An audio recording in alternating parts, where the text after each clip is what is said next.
What's happening? I don't know. I put a video in my community section a little while ago. Myth Vision. Myth Vision podcast is a cool channel for in-depth discussion of religious texts. Mostly Abrahamic, but they go... I mean, actually, I won't say that. It is a lot of Abrahamic religious texts that he talks about, but he also gets into Babylonian texts, Sumerian texts, Eastern sometimes. Very, very, very good channel. So I'm listening to this video that he put out today. It's a mini documentary about 45 minutes long about Molech. He even gets into the etymology. It's a really, really good video. If you are into religious studies, if you're into chronology, if you're into philosophy even, I would definitely go check that video out. I'm not going to put it in the description because it's already on my community section. I think it's even the last thing that I put in the community section. But while I'm watching this video,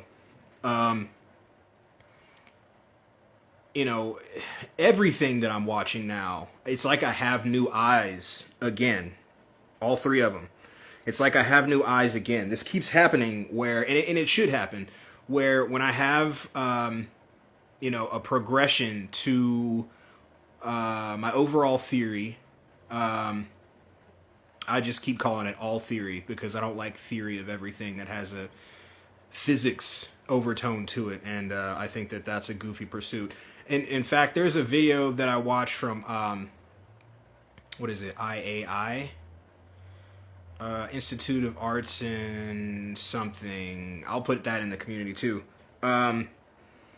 This lady, I don't know who she is, but she made the points that I've made before about physics and them chasing a theory to explain everything, but all of their theory models have gigantic holes in them in which they fill with things like string theory. That, it's based in faith. Quantum theory also, they have experimentation that can back up some of these things, but then when you zoom the microscope in more, there's nothing there. They keep increasing the level to which they say that there is nothing. I've talked about this before. It's holographic. This is a holographic place. I know that that's very difficult to wrap your head around, but like that, the holographic theory, I won't say holographic universe because I don't necessarily know that I believe in a universe the way that it's described, but the holographic nature of this realm is displayed in other aspects. You can see it in experimentation. On the Instagram specifically, maybe I should put that on the YouTube too. I put up a reel of someone explaining the energetic field. They take a leaf, they cut the leaf, and then they do some sort of light experiment that shows that the leaf, the structure of the leaf, still thinks that it has the part that's been cut off. And instantly, I made the connection between that and phantom limb syndrome. When you have a limb, like an arm or a leg cut off, it's very, very, very well known and common for the person to still feel as though they have that arm or leg there. And for me, I draw delineations between that and the energetic field, and even furthermore, the holographic nature of this place. You feel solid. These things all look solid and you can touch them and smell them and all these things, but these are holographic in nature, and deficiencies and hyper versions of these senses that we have, I think, also display that. Anyway, that was a huge digression. My bad. So I'm watching this video about Molech. Both are correct, and from a sense, the people that translated Molech, changed it to Moloch. So the farther you go back, it's actually more like Molk, because there were no vowels.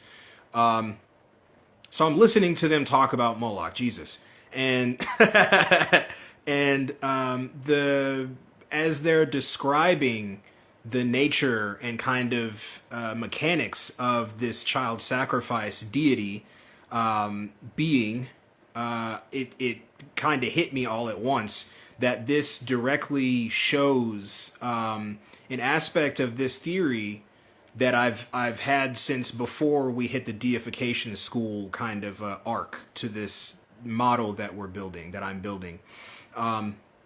I have a video that talks about my theory as it pertains to ultra-terrestrials. And I make the distinction that ultra-terrestrials, it's not just, you know, aliens, it's not just DMT entities, essentially anything that is existing on another dimension or has the capability to move between dimensions, I believe are ultra-terrestrials. And some of these beings that have a higher consciousness level, because consciousness level doesn't seem to have anything to do with the capability to exist on another dimension or to be able to move back and forth between dimensions. It has nothing to do with the level of consciousness, just like, you know, your consciousness level doesn't decide whether or not you can exist in this dimension. There are some that you can have a conversation with, and they're very intelligent, they're with it, they can hear you theorize something and they can add to that conversation. Others, they just want to fucking watch football or you know, talk about, you know, Dogecoin or some stupid shit, and pay attention to politics and think it's real. And, you know, so you can have beings that are capable of existing within a paradigm on a low consciousness level or a high consciousness level. And so the ones that have a higher consciousness level, which I think kind of lends to their capability overall, those beings at some point figured out that they can be gods and created the concept of a god, deities.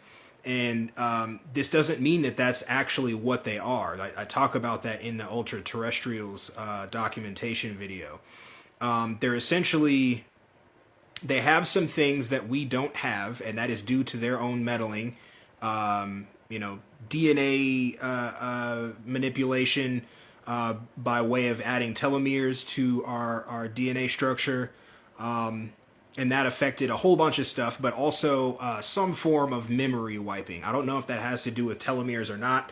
There are some things that I can theorize, and I have a great deal of... you know, contextual evidence for it, but that doesn't mean that I have all of the answer to it. It's just there's a bunch of corroboration that's like, yeah, this seems to be the case, but many times I can't flesh it out all the way because there are obvious limitations. But so I'm listening to this shit about Moloch, and I'm like, holy fuck. This is you know, very. I'm drawing the lines between my ultra-terrestrial theory and these specific nefarious, malicious piece of shit ultra-terrestrials that in the video he's talking about how they changed their name. He doesn't say they changed their name, but it's very obvious that they changed their name. I talk about that also in the ultra-terrestrial video.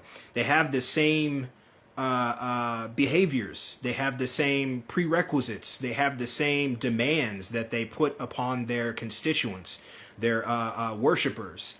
You know, bring me your firstborn, burn animals, kill animals. Like, they're very fucking psychopathic beings.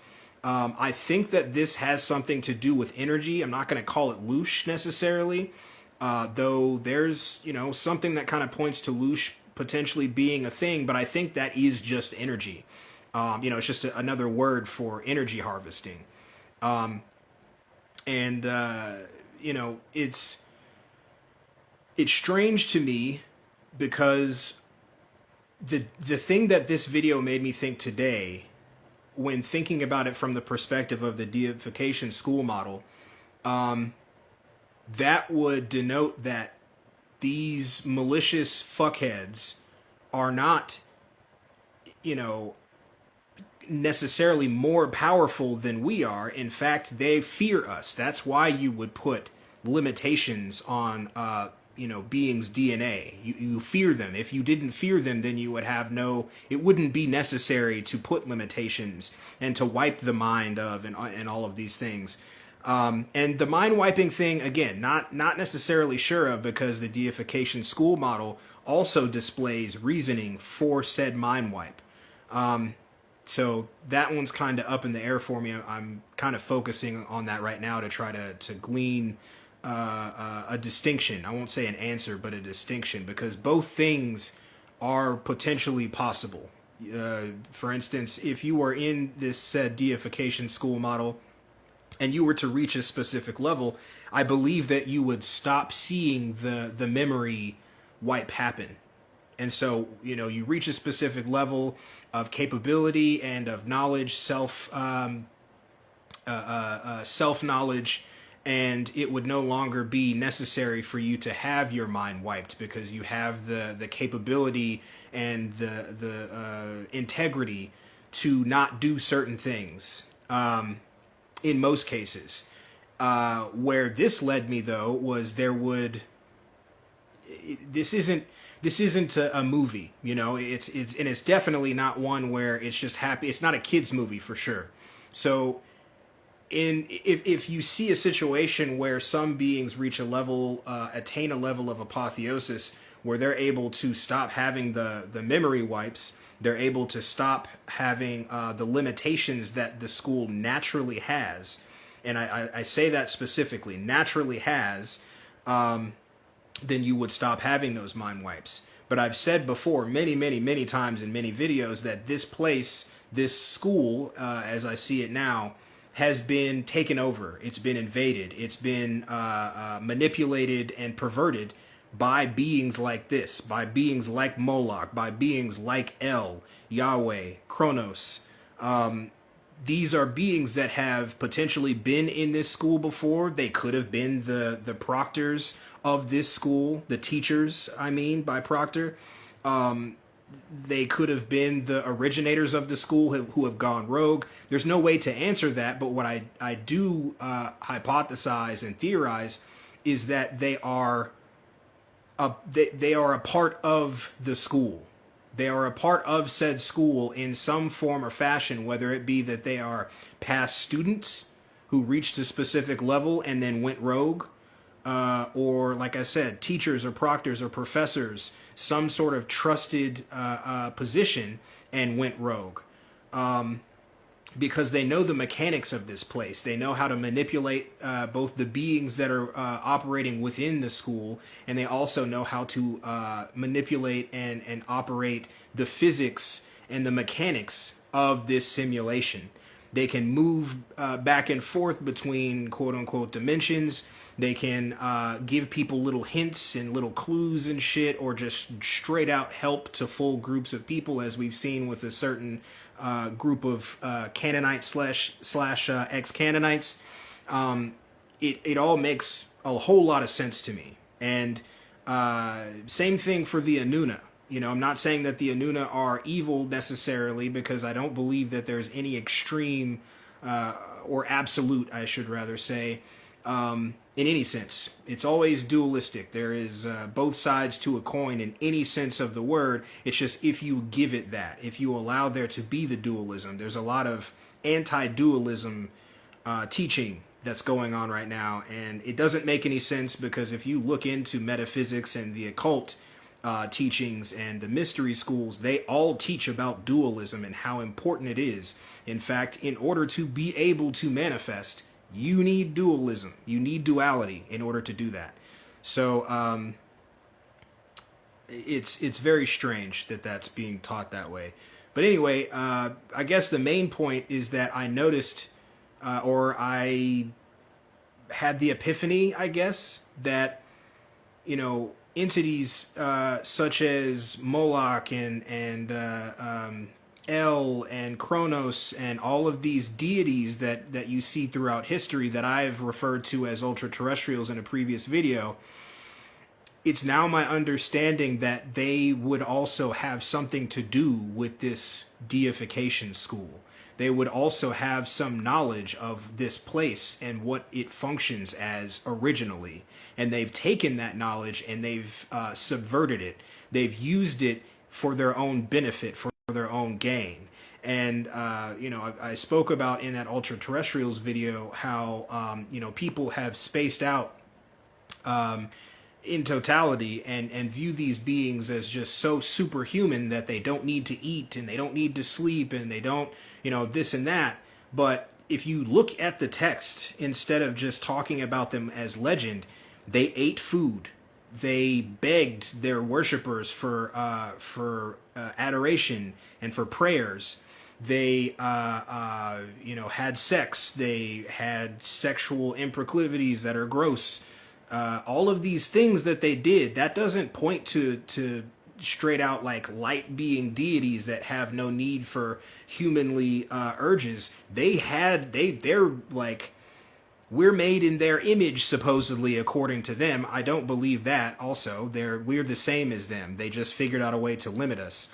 But we are the same as them, so therefore the urges that we have, the things that we need, the things that we do, they also do. They can do some other shit too, but that is only because we are being purposefully limited in this place. And potentially, I'm not going to say that there's not a possibility of them trying to trick people into repeatedly coming back to school over and over and over again instead of...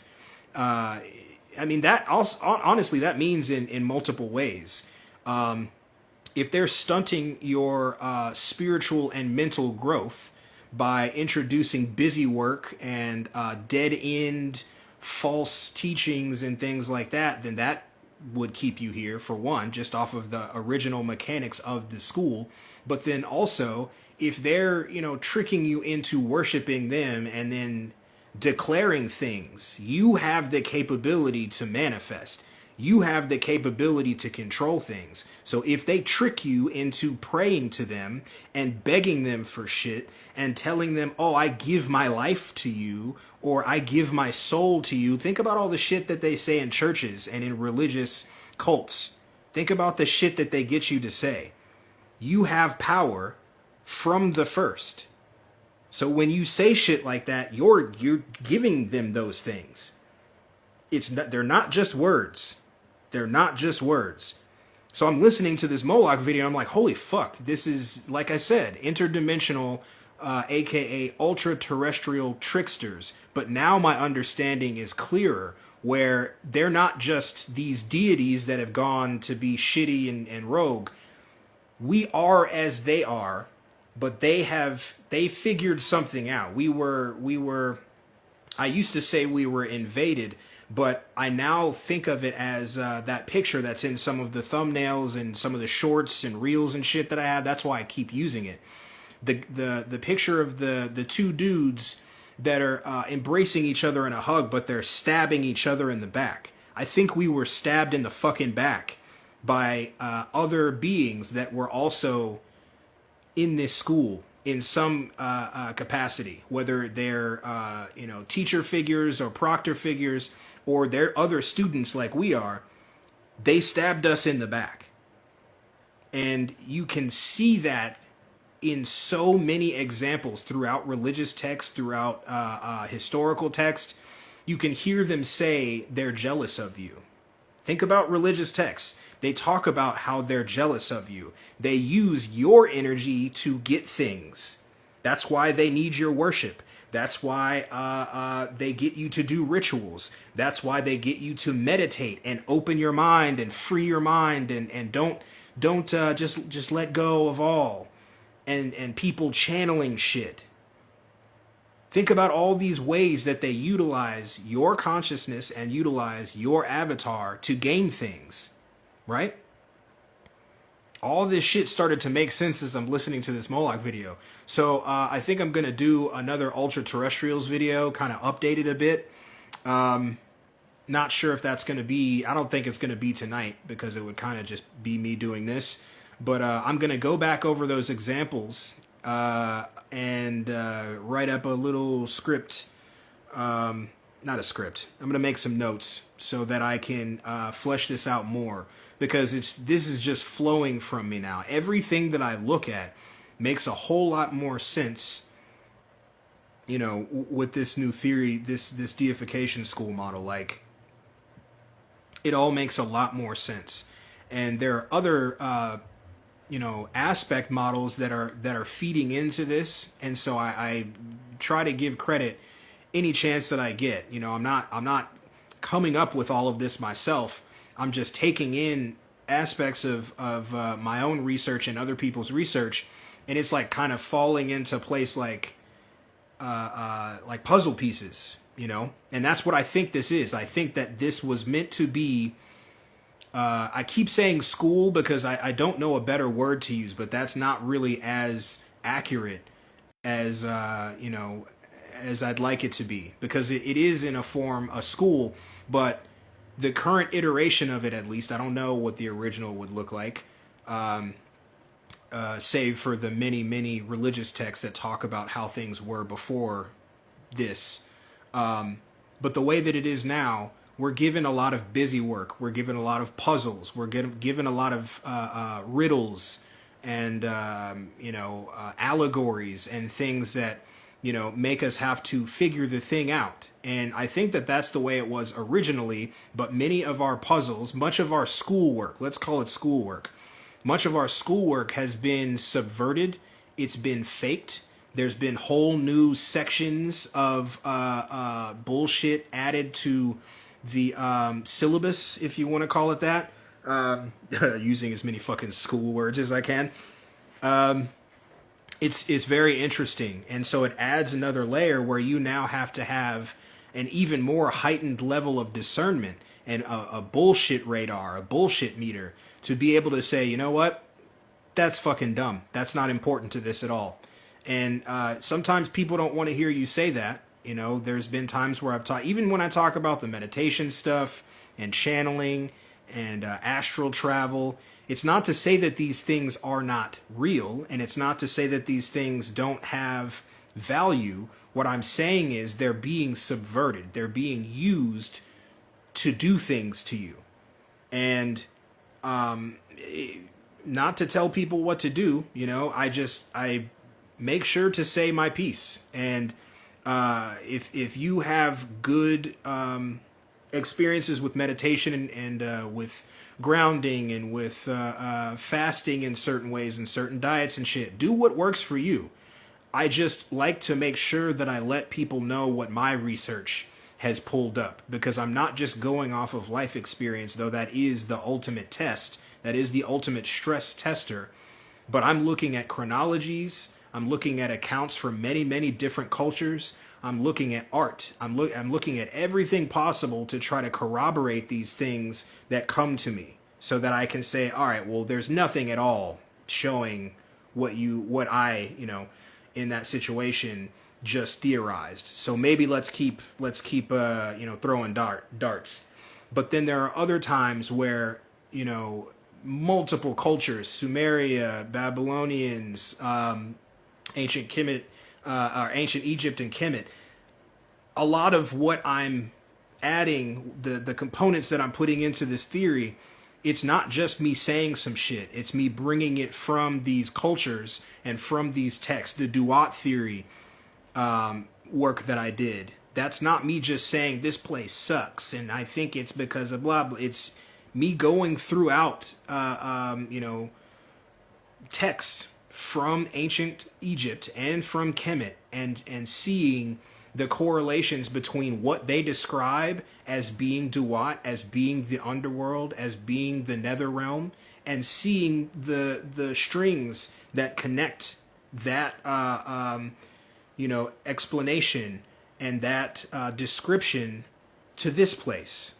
and so on and so forth. And same thing with biblical text, with the Enuma Elish, with the Nag Hammadi library. Like, it's beginning to make more and more sense. And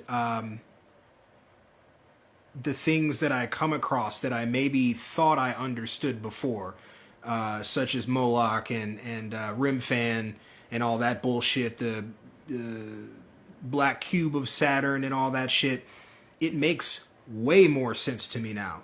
It makes way more sense to me now. The thing that sucks is that this is really making it difficult to get structure for this model, because it's too this is so much shit to try to go in depth on. I just said something about the black cube of Saturn, and that makes sense to me also, but that's like a whole fucking thing. And Rimfan, fuck. I don't know how I'm gonna fucking write this, dude. I have no idea how I'm gonna write all this. It's so much. It's so much shit. And I won't call it a theory of everything, because I'm not going to worry about physics. The physics of this place don't fucking matter, because it is a simulation. So the things that you can point to prove mechanics or prove laws, they only exist in this place. They only exist in this realm. It's not to say that they're not fashioned after laws or principles that come from outside, because most likely wouldn't that be what makes the most sense? But what I'm saying is, you don't need to go that in depth. You don't need to know. You don't need to know quantum theory all the way through and through. Quantum entanglement, very useful to know about. But once you start to get into quarks and all this shit, it doesn't fucking matter unless you just like that shit, you know? So at least I don't have to try to explain mathematics or fucking physics. But it doesn't. There's still a whole bunch of shit to try to not only explain, but to organize. That's the biggest part. I don't think I'm going to have any issue with explaining and corroborating those explanations. It's more or less trying to streamline it in some kind of cohesive and coherent, chronology or order, organized, organized information and documentation. I have no idea how I'm going to do that. I really wish if anybody has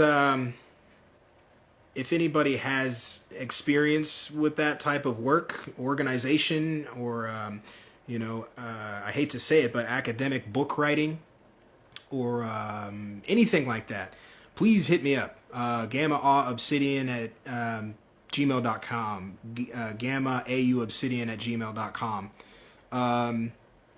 And also, if you would like to donate to the research that I'm doing, and contribute to helping me to build and present this model that I think will be beneficial to all of us. I think it would help a lot of us to have a bit more hope and integrity and tenacity and strength.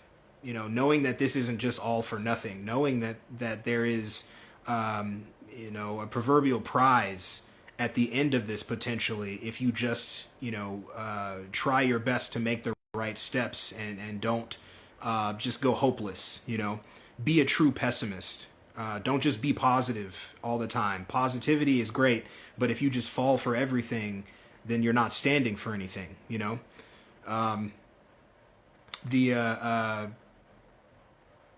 The PayPal is in the description if you'd like to donate and contribute.